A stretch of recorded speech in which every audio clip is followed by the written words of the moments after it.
Hello friends, welcome to my channel GK cafe 2.0। इस video में हम डिस्कस करेंगे जीके की स्ट्रेटजी को लेकर। देखिए, ये सभी एग्जामिनेशन के पॉइंट ऑफ व्यू से है, मैंने ये प्रॉपर वीडियो बनाई है। देखिए, वैसे तो मेरे जीके कैफ़े चैनल जो है उसमें मैंने प्रोवाइड कराई है, बहुत लोगों ने इसको पसंद किया है, लगभग 4-4.5 लाख लोगों ने उसको देख लिया इस वीडियो को।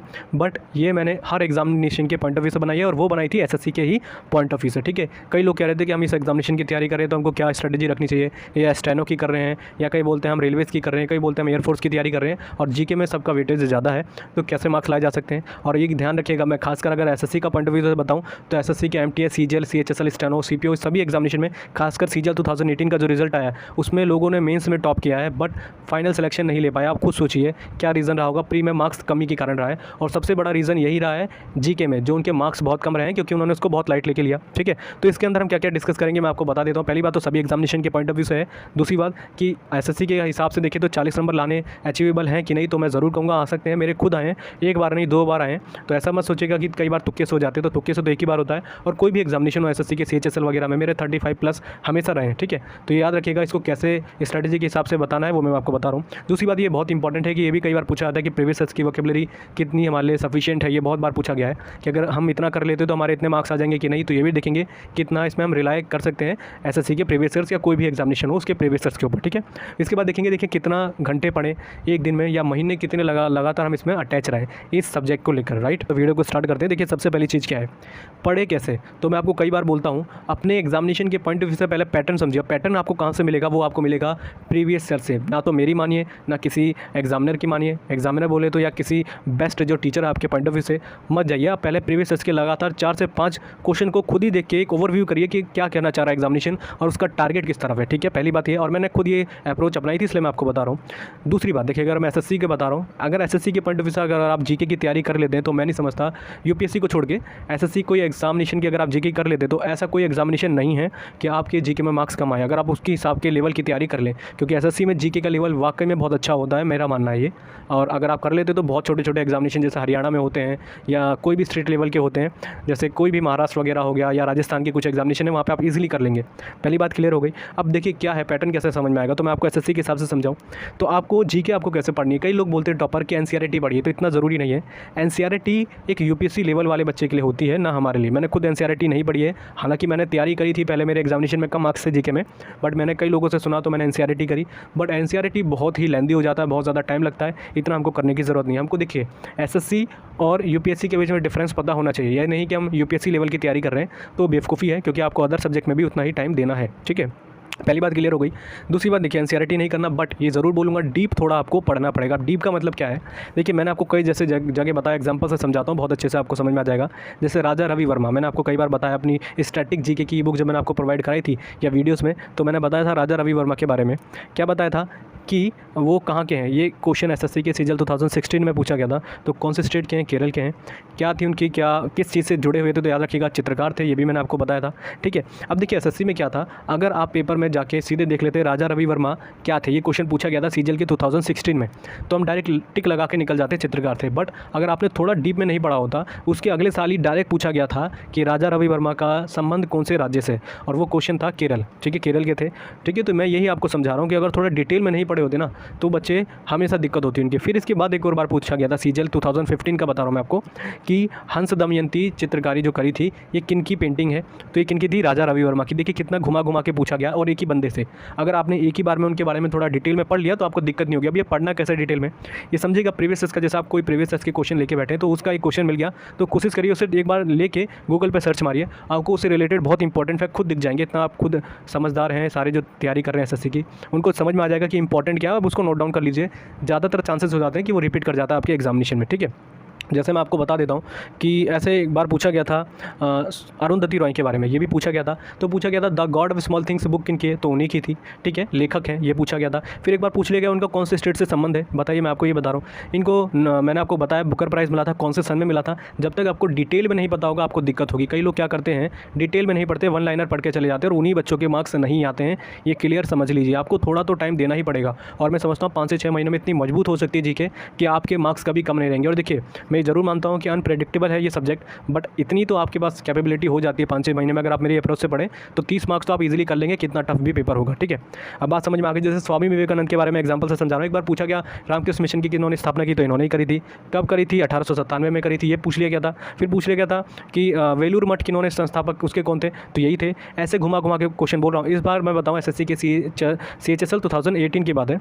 ये पूछा गया था कि rock memorial, Swami Vivekananda rock memorial कहाँ पर है, तो कहाँ पर है? ये तमिलनाडु में। इसलिए मैं बोलता हूँ जितना उनसे लिंक करके आपको सारी चीज़ें याद हो जाएंगी और पढ़ लेंगे तो आपको दिक्कत नहीं होगी। मैंने खुद अपने एग्जामिनेशन में खुद ट्राई करके देखा था। मैंने स्वामी विवेकानंद का क्वेश्चन मेरे में भी आया था, फिर उससे जब भी मैंने कभी एग्जामिनेशन दिए थे उससे रिलेटेड कभी आता था तो मैं ईजिली कर लेता था, क्योंकि मैंने डिटेल में थोड़ा उसके बारे में पढ़ लिया था। ठीक है, ओवरऑल आपको समझ में आ गया होगा। मैंने आपको कई चीज़ें बताई। देखिए, एक बात और बोलूँगा कि आप हमेशा किसी भी वीडियो का सहारा ज़रूर लीजिए यूट्यूब में। मैं ये नहीं बोल रहा कि कोई प्रमोशन कर रहा हूँ, मैं किसी भी यूट्यूब वीडियोस का ज़रूर सहारा लीजिए। अगर आपको दिक्कत आती है मैं आपको एक्सप्लेन करूँगा आगे। ठीक है, अब बात आपको मैंने क्लियर समझ में आ गई होगी। अब देखिए, मैंने आपको पहले बोला UPSC और SSC में डिफरेंस आपको लेके चलना ही पड़ेगा, और ये समझ लीजिए कि प्रीवियस ईयर्स की वैल्यू क्या है ये भी मैं आपको क्लियर कर देता हूँ। कई लोग बोलते हैं इतने कर लें। अब ये दूसरा क्वेश्चन है कि प्रीवियस ईयर्स इतना कर ले तो इतना सफिशिएंट है, इतने मार्क्स आ जाएंगे या 30 आ जाएंगे, 40 आ जाएंगे, ये मार्क्स बताइए। तो ना तो मैं एग्जामिनर हूँ ना तो कोई है। एग्जामिनर का एक ही टारगेट होता है, वो आपकी नॉलेज चेक करता है। अगर आप वन लाइनर या रट्टा मार के चले गए तो वहाँ पे आप फंस जाएंगे। इसलिए बोलता है एग्जामिनर कि आपको 50-25 क्वेश्चन दिए तो आपको एटलीस्ट 20 क्वेश्चन आपको आने ही चाहिए, और इतने होते हैं इजीली करने लायक। ऐसा हो सकता है कि चलिए 15 क्वेश्चन तो आप इजीली कर सकते हैं 25 में से, 10 क्वेश्चन छोड़ दीजिए। अगर आप टफ से टफ बता रहा हूँ मैं आपको, अगर सिर्फ आती है, उसका चेक करने का तरीका है कि आपकी कितनी एक्यूरेसी है, कितना आपने अच्छे से पढ़ रखा है। दूसरी बात, मैं प्रीवियस ईयर हमेशा क्यों वैल्यू करता हूँ कि प्रीवियस ईयर से पढ़िए। देखिए 40% कोई भी एग्जामिनेशन है उसमें 40% रिपीटेशन होता है हर एग्जाम में, बता रहा हूँ, एटलीस्ट बता रहा हूँ मैं। कई बार ऐसा देखा गया SSC के CGL एग्जामिनेशन में कि 60% तक प्रीवियस ईयर के क्वेश्चन रिपीट हुए हैं। ये मैं एटलीस्ट बता रहा हूँ, सबसे कम से कम बता रहा हूँ, मिनिमम 40% रिपीट करता है, तो इसलिए वैल्यू कर जाता है। अगर आप प्रीवियस ईयर से कर लेते हैं ना तो आप 40% ईजिली कर लेंगे, बट आपको 40% पे नहीं जाना। आपको टारगेट रखना है कि मेरे 80% मार्क्स GK में आए। इसलिए मैं बोल रहा हूँ थोड़ा रिलेट करके याद करिए, डीप करके याद करिए। आप मेरी वीडियोस देख लीजिए, आपको सब पता चल जाएगा कि SSC की तैयारी में आपको कैसे पढ़ना है। मेरी वीडियोस देखिए GK की, मैंने आपको प्रोवाइड कराया, आपको समझ में आ जाएगा कि क्या कहने का मेरा मतलब है आपसे। अब बात कर लेते हैं कितने घंटे पढ़े।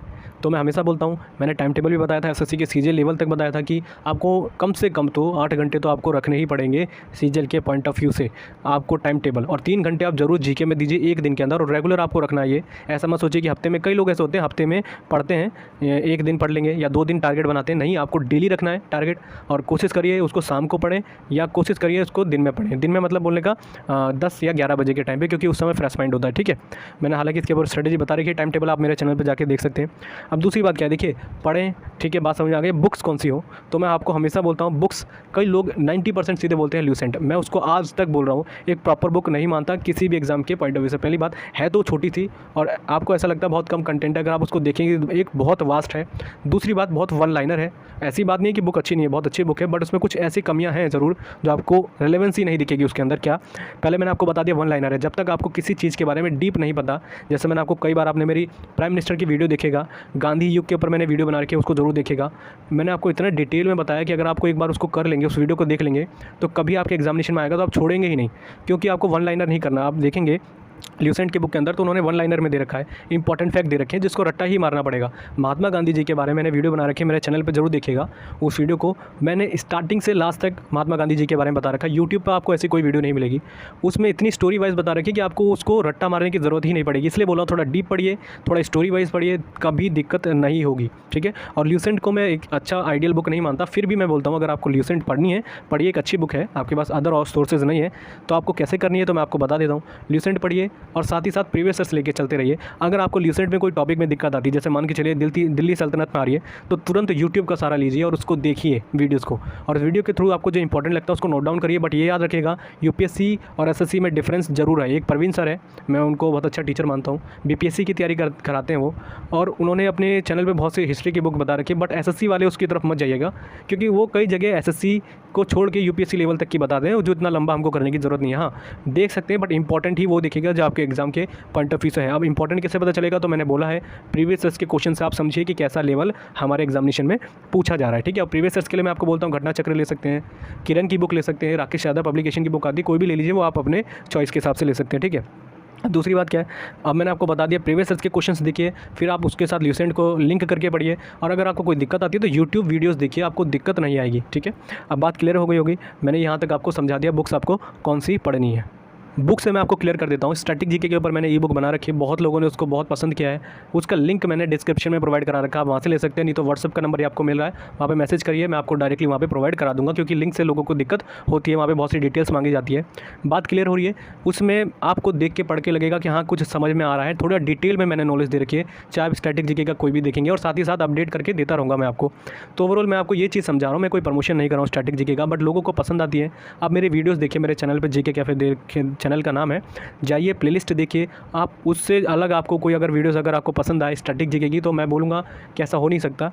आपको रिलेवेंस कंटेंट की तरफ जाना है और रिलेवेंट टीचर की तरफ जाना है, ऐसे तो ओवरऑल आपको समझ में आ गया। आपको अपना कोई भी अच्छा टीचर दिखे वहाँ पे जाइए, आपका मेन प्रायोरिटी होनी चाहिए आपकी रेलेवेंसी, प्रीवियस ईयर्स, और बस आपका टाइम ज़्यादा देना जीके में, उसको अंडर एस्टिमेट ना करना। मैं आपको पहले ही बता चुका हूँ, जो एसएससी के सीजीएल मेंस में टॉप करके बैठे हुए हैं उनका फाइनल में भी सिलेक्शन नहीं हुआ। रीज़न यही था, प्री में मार्क्स कम, और प्री में मार्क्स कम होने का भी रीज़न यही था कि उनके जीके में कम मार्क्स थे। और कई ऐसे टॉपर हैं भी जो बोले जीके में इतना वैल्यू नहीं है। जीके में आपको अगर बहुत लंबे समय तक पढ़ना है, अगर आपको देखिए तैयारी करने का टाइम 1 साल होता है, और मैं समझता हूँ अगर साल भर भी आप जीके को एक अच्छे मैथ्स और इंग्लिश की तरह लेके चलेंगे, तो आपका प्री में आपको बहुत अच्छे चांसेस हो जाएंगे कि आपको फाइनल में एक अच्छी जॉब भी मिल जाए। जैसे कई लोग ऑडिटर की जॉब मिल रही है, अगर वो जीके में थोड़ा और अच्छा टाइम दे लेते तो उनको खुद इनकम टैक्स डिपार्टमेंट मिल जाता। ठीक है, तो ओवरऑल आपको मेरी बात समझ में आ गई होगी। और एक बात मैं और बता दूं, मैं सब्जेक्टिव वाइज मैंने आपको एक्सप्लेन नहीं करा है, मैंने वीडियो मेरे चैनल पे आपको मिल जाएगी, नहीं तो इसी चैनल में मैं आपको कुछ दिन में प्रोवाइड करा दूंगा। वैसे मैंने बता रखी है कि किस सब्जेक्ट को कितना वेटेज देना है और कैसे पढ़ना है। ठीक है, तो बस यही कहना था। आज की वीडियो के लिए इतना ही। वीडियो पसंद आई तो जरूर लाइक कीजिएगा और शेयर जरूर कीजिएगा, ये एक रिक्वेस्ट रहती है मेरी। तो आज की वीडियो के लिए इतना।